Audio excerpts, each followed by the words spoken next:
Recording 15. Practice Listening Test 3. Section 1. Insurance. You will hear a woman asking a sales assistant about insurance policies. Read the example. Before you listen again, you have 30 seconds to read questions 1 to 6.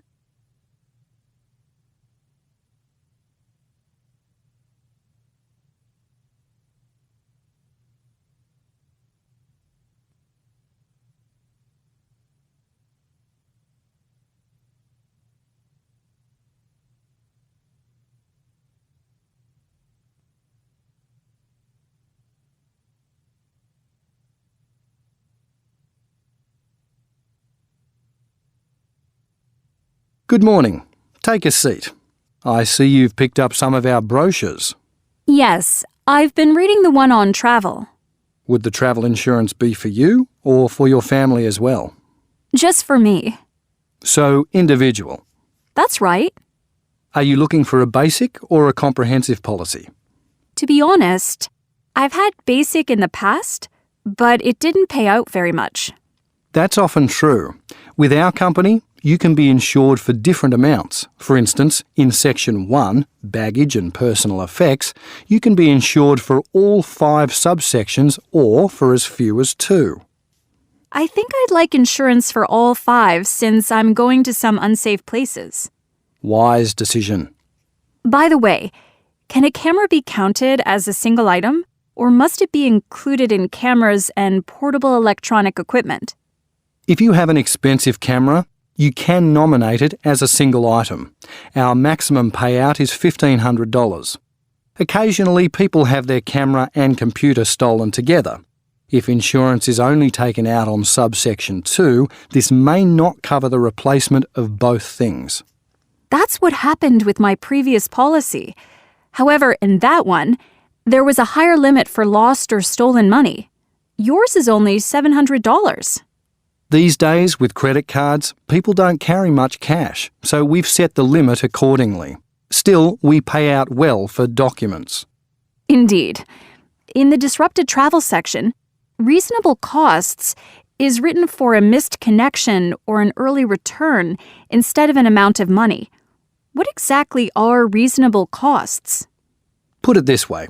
If you miss your flight due to poor weather that is verifiable, we pay $300 per day of lost time. If you arrive at check-in as the aircraft is leaving because you overslept, we still pay out, but only $100 a day. We rely on information from the airline to determine this. Before you listen to the rest of the conversation, you have 30 seconds to read questions 7 to 10.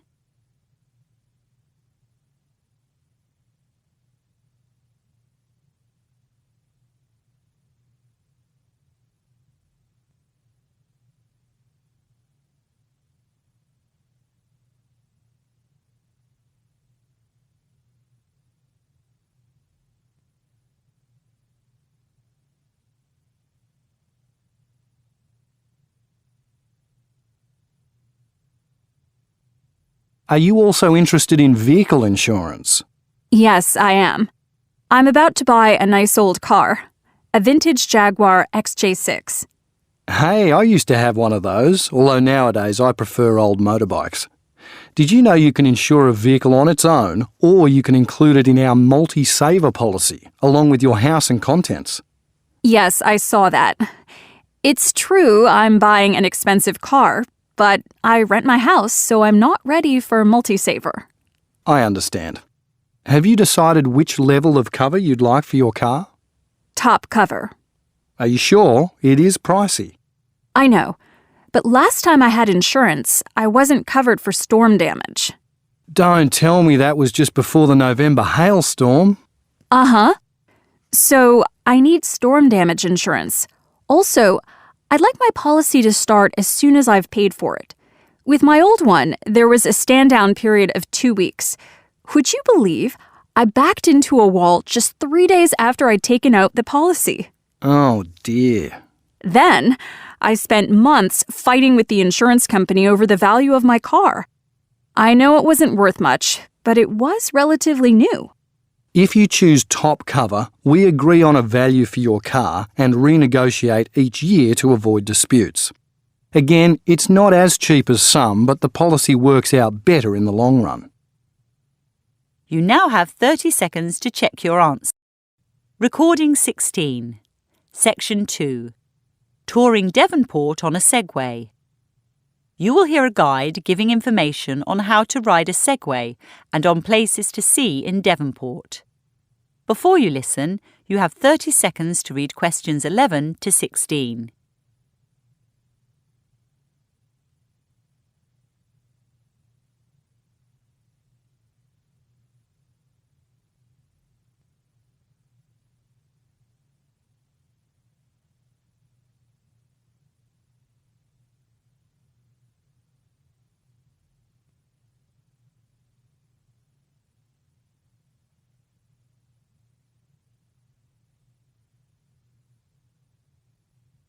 Hi folks.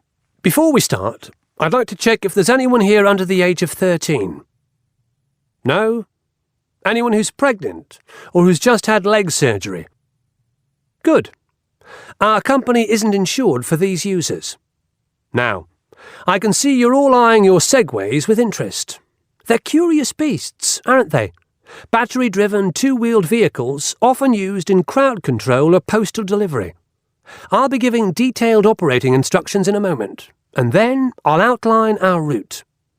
In 2.5 hours, we won't see everything in Devonport, but we'll take in much more than if we were on foot. In fact, the maximum speed of a Segway is 18 kilometres per hour. Righto! Safety gear. Here are your helmets. Please keep them on while riding. I hope you're wearing flat enclosed shoes as well. Actually, you can operate a Segway in any footwear, but our company insists on sturdy shoes because we explore tunnels and walk around rocks at North Head. So, riding a Segway is marvellously easy once you know how. It's important not to think of a Segway as similar to a bicycle or a scooter, since a Segway rider barely needs to exert energy to move. This concept of movement with minimal exertion seems foreign to some beginners, and most mishaps are the result of riders jerking backwards and losing their balance. Another mistake learners make is to hop off a Segway when they've stopped. But a Segway is as steady when stationary as when in motion. So don't dismount unless there's a place you can't ride into, like the tunnels in North Head or the French Café, where we end our tour. A Segway is also robust. It's quite light at 36 kilograms, and its low centre of gravity and wide tyres mean it can handle many different surfaces. In fact, I've been in the snow with mine. However, a Segway does have a delicate internal mechanism. It contains a gyroscope, a device that's constantly moving to keep itself and you upright. OK, using the controls. The first thing you'll notice is that there are hardly any. There's an on-off button and a screen indicating battery life and operational mode. We'll be using normal. So, let's turn on our Segways. Now, hold the post upright and place one foot on the platform. Push the on-off button. You'll see the red lights rotating while the gyroscope is calibrating. When the lights turn green, release the kickstand and place both feet on the platform. Now, lean forward slowly and the machine will start. Lean further forward and it will speed up. In fact, leaning is the way to control your Segway. Leaning, remember, not jerking. That'll make you fall off. Lean backwards and the Segway slows down. Keep leaning backwards and it stops. Twist the left handle to go left, twist the right to go right. Simple. With the internal gyroscope constantly monitoring your centre of gravity and adjusting the post accordingly, you'll always keep your balance. Before you listen to the rest of the talk, you have 30 seconds to read questions 17 to 20.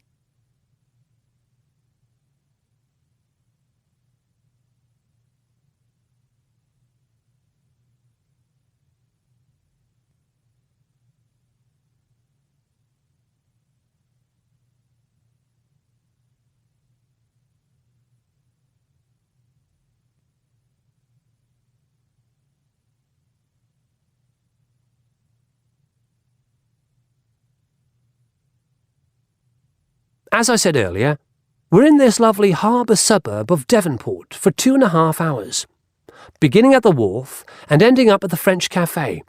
On the way, we'll pass a yacht club, quite a famous club in fact, and a church and graveyard that are the oldest in this part of the city. We'll also climb 2 volcanoes.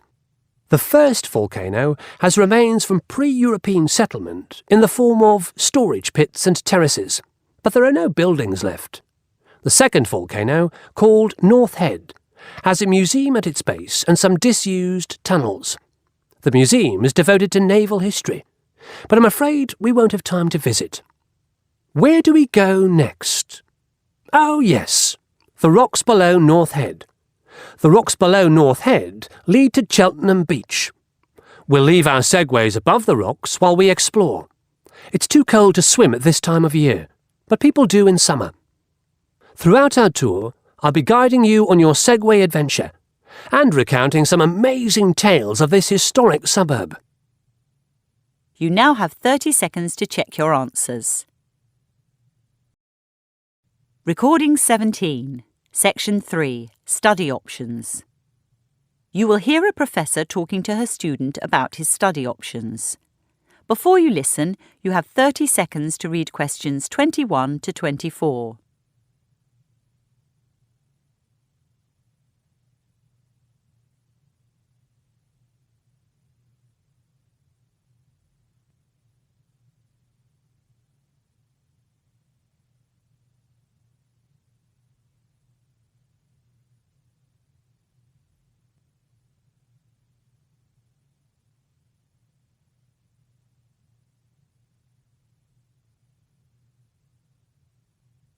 Come in, Rangi. Thank you, Professor Anderson. I've been meaning to contact you, but I just got back last night. Where have you been? Conferences in Massachusetts and New York. For physics? Yes. Great. I'm looking forward to attending conferences one day. I imagine that won't be so far away. I was extremely impressed with your classical mechanics exam.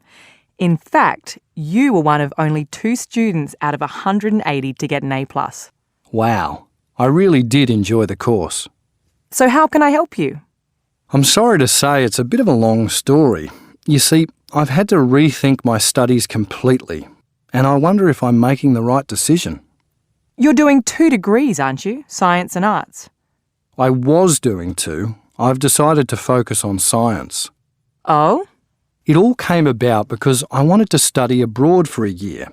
I was thinking about Edinburgh. Firstly, I sought approval from the maths and physics departments. I wanted to take quantum mechanics and computer simulations at Edinburgh. Those are third-year courses, right? Yeah. So I received approval from maths and physics. The stumbling block was the higher authority, the science faculty.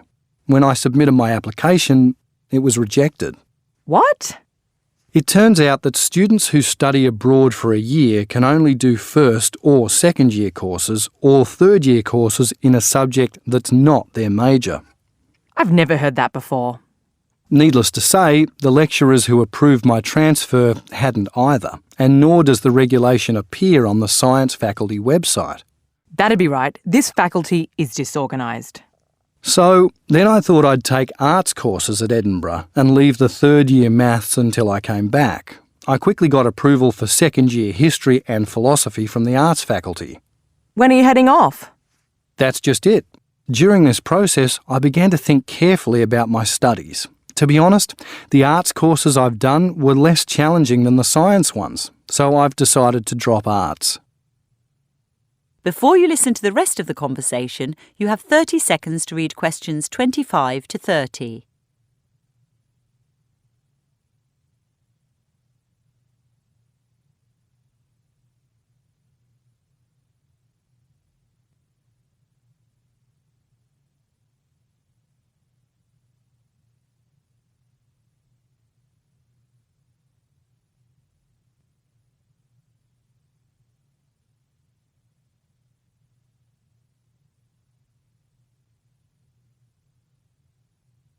Where do I figure in all this? The first week after I'd made my decision, I felt fine. Without doing the arts courses, I could finish my science degree earlier. But this week, I've had some doubts. When I started the 2 degrees, lecturers in the science faculty assured me that these days scientists need a rounded education, which they get if they take some arts courses. I was even told I'd learn to write and think better if I did philosophy. I do think the claims made by some lecturers are dubious. Then there's the fact that now I'm going to be stuck here next year. I was so excited about going to Europe. It is disappointing to give that up. Still, the reason I wanted to contact you, Rangi, is that I'm looking for students to work 6 hours a week in my lab. It's paid work, not highly paid, but probably better than working in a bar. Also, we've just bought a new laser, which you'd learn to use. That sounds excellent. As to going abroad, why not do your postgraduate studies in the US? There's some amazing physics being done in Massachusetts. If you like, I can send you the papers from the conference. Thanks. Of course, I'd be sad to lose you if you did go abroad, but an A+ student like you has a very good chance of winning a major scholarship. Goodness, I've never even considered that. Personally, I think committing yourself to science is the way to go. Thanks, Professor Anderson. You've taken a load off my mind. Now I don't have to deal with Hegel or Leibniz. I've plenty of time to read those conference papers. You now have 30 seconds to... Recording 18, Section 4, The Ugly Fruit Movement. You will hear a lecture on the ugly fruit movement as an effort to prevent food wastage. Before you listen, you have 45 seconds to read questions 31 to 40.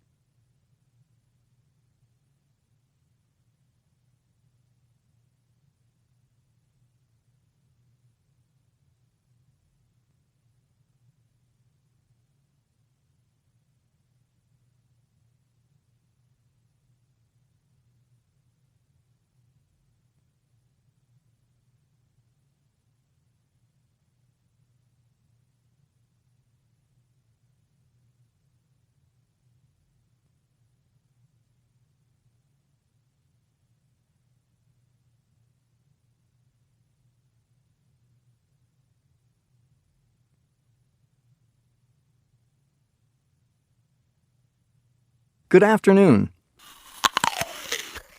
I was in such a hurry I didn't have breakfast.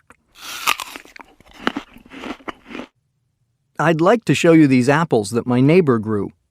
This one's fine, but this one's an odd shape. You certainly wouldn't find it on sale at a supermarket in this country, but it tastes great. Today, I'd like to discuss food wastage and a movement attempting to address the issue. There are ugly fruit exponents throughout Europe, but I'll focus on a group in Portugal called fruta feia, which means ugly fruit. But first, some statistics. According to the Food and Agricultural Organization of the United Nations, or the FAO, around 40% of food for human consumption is wasted globally. The direct economic impact of this is a loss of $750 billion each year. Meanwhile, every day, 870 million people worldwide go hungry. The environmental effects of food production are also astounding. In the U.S., it's estimated that the transportation of food uses 10% of the total U.S. energy budget. At the same time, food production consumes 50% of our land and 80% of our available fresh water. The single largest component of solid municipal waste, around 40%, is rotting food, and the gases that produces increase global warming.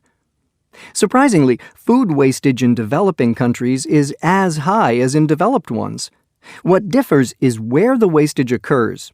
In a country like Bolivia, Laos, or Zambia, food loss occurs after harvesting and during processing due to inadequate storage, poor transportation infrastructure, and warm climatic conditions. Whereas in the developed world, wastage occurs at the retail and consumer level. Consumers seldom plan their shopping, which leads to overpurchasing. Or the enormous variety of supermarket food encourages impulse buying. Furthermore, consumers are strongly advised by regulatory authorities to dispose of food that may well be edible, but which has passed its use-by date. This overly cautious labeling with use-by dates is something Fruta Feia has campaigned against. The complex food rules of the European Union began in 1992 and have fueled great discontent, especially in the UK, where journalists famously lampooned bureaucrats for banning bent bananas and curved cucumbers. After such criticism, the EU did reduce its list of rules for selling fruit and vegetables from 36 to 10. The difficulty lies with retailers that reject large amounts of food due to aesthetic considerations, believing spinach has to be completely green and tomatoes perfectly spherical.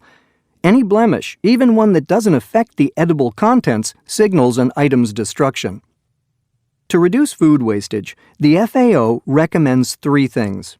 Priority should be given to preventing wastage in the first place by balancing production with demand. Where there is surplus, reuse by donation to needy people or to farm animals should take place. Lastly,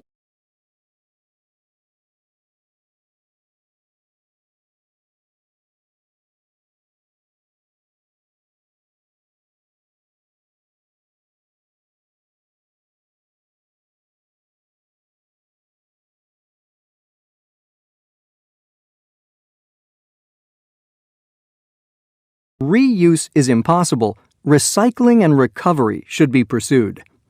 Back to Portugal and Fruta-feia. Portugal, in Western Europe, is a developed nation of 10.5 million people. It joined the EU 30 years ago. In 2011, however, it was severely affected by a debt crisis, and its economy is still shaky. As a result of the debt crisis, unemployment is high, and hundreds of thousands of people have left the country. In these hard times, many Portuguese are hunting for bargains. So enter the cooperative Fruta-feia, set up in Lisbon in 2013 by Isabel Soares. Fruta-feia has 3 aims: to feed people cheaply, to encourage EU rulemakers to overhaul use-by dates, and to subvert notions of both what is visually acceptable and what is edible. When surveyed, most people who join Fruta-feia also support local agriculture. Isabel Soares estimates that 1/3 of Portugal's farm produce is thrown out due to artificial standards set by supermarkets. A farmer, Jose Diaz, who supplies Fruta-feia, said that from his annual production of tomatoes, 1/4 did not meet supermarket standards, so were dumped. Now, Fruta-feia buys his reject tomatoes at half the price he would sell them to a supermarket. Consequently, Fruta-feia's members also pay less for tomatoes than supermarket shoppers do. As to the myriad of regulations set by the EU, Fruta-feia does not contravene any. Its own produce is unlabeled and unpackaged. Despite this somewhat unglamorous look, it has sold more than 20 metric tons of food in Lisbon alone. Personally, even while the contribution of Fruta-feia and its 1,000 members is tiny, they are still, literally and metaphorically, eating away at the mountains of food that otherwise go to waste. And I salute that. That is the end of the listening